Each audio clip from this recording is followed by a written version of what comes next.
Assalamualaikum warahmatullahi wabarakatuh. Saya akan mencoba menjelaskan mengenai sejarah kelas 12 di semester ganjil. Ini mengenai demokrasi liberal.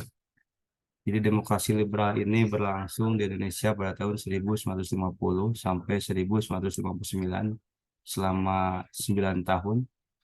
Di demokrasi liberal ini hak rakyat untuk menyuarakan aspirasinya ini terakomodir di partai-partai politik.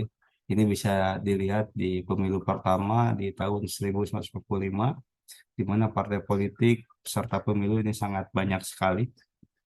Dan di demokrasi liberal ini juga kita kenal dengan demokrasi parlementer, karena menganut sistem pemerintahan parlementer, di mana ada pemisahan kekuasaan antara kepala negara dengan kepala pemerintahan. Kepala negaranya presiden dan kepala pemerintahannya perdana menteri. Kita bisa lihat di masa demokrasi liberal ini ada 7 perdana menteri yang pernah berkuasa. Jadi selama 9 tahun ada 7 perdana menteri, dan perdana menteri ini eh, menjalankan tugasnya tidak penuh dikarenakan adanya mosi-mosi tidak percaya dari oposisi yang ada di Indonesia pada waktu itu. Sehingga di masa demokrasi liberal ini sangat eh, tidak stabil pemerintahannya, karena saling menjatuhkan antara oposisi dengan pemerintah sendiri. Sebagai salah satu contoh, misalnya Kabinet Sukiman yang berlangsung di April 51 sampai Februari 52 ini jatuh karena ada mosi tidak percaya ketika Kabinet Sukiman menjalankan Mutual Security Act, ya. Ini melaksanakan kerjasama dengan pihak Amerika Serikat yang dianggap sebagai lebih condong kepada blok Barat.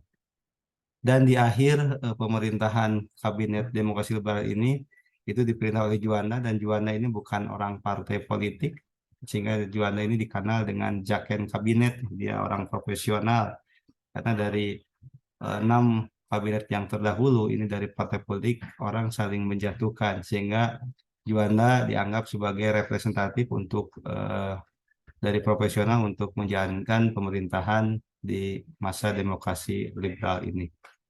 Satu lagi di masa Burhanuddin Harap ini sangat menarik sekali, di mana di masa Burhanuddin Harap ini pemilu pertama bisa dilaksanakan, dan pemilu pertama ini tujuannya untuk memilih anggota DPR dan anggota Dewan Konstituante. Konstituante ini dibentuk untuk sebagai lembaga untuk membuat undang-undang dasar baru.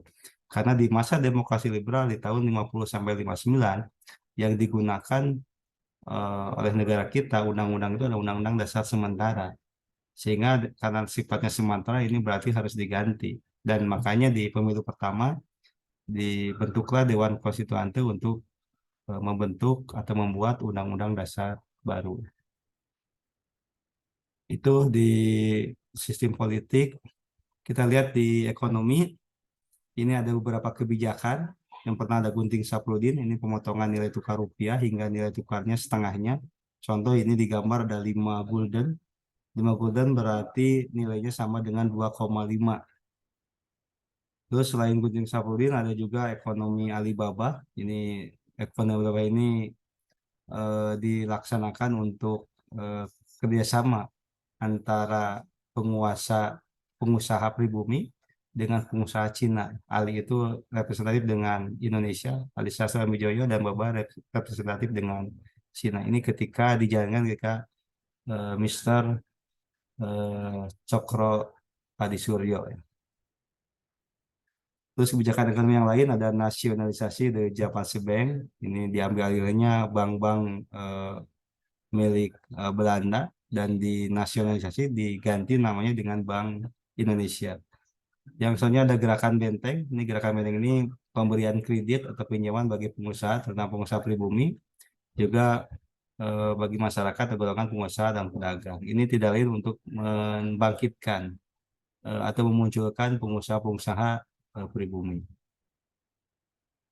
Akhir dari demokrasi liberal ini ketika Presiden Soekarno mengeluarkan dekret Presiden 5 Juli 1959. Jadi dekret Presiden 5 Juli ini intinya adalah diberlakukannya kembali Undang-Undang Dasar 45.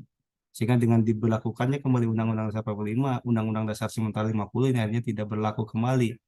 Dan otomatis dengan diberlakukannya Undang-Undang Dasar 45, sistem pemerintahan yang parlementer tadi itu akhirnya berakhir. Tidak ada lagi pemisahan kekuasaan kepala negara dengan kepala pemerintahan. Kepala negara ketika di Undang-Undang Dasar 45, kepala negara dan kepala pemerintahan dipegang oleh satu orang, yaitu presiden. Sehingga dengan dikeluarkannya dekret ini, demokrasi berakhir dan masuk ke zaman demokrasi terpimpin. Terpimpin di dalam satu lembaga, yaitu lembaga presiden. Itu saja mungkin yang bisa saya sampaikan. Mudah-mudahan bermanfaat. Assalamualaikum warahmatullahi wabarakatuh.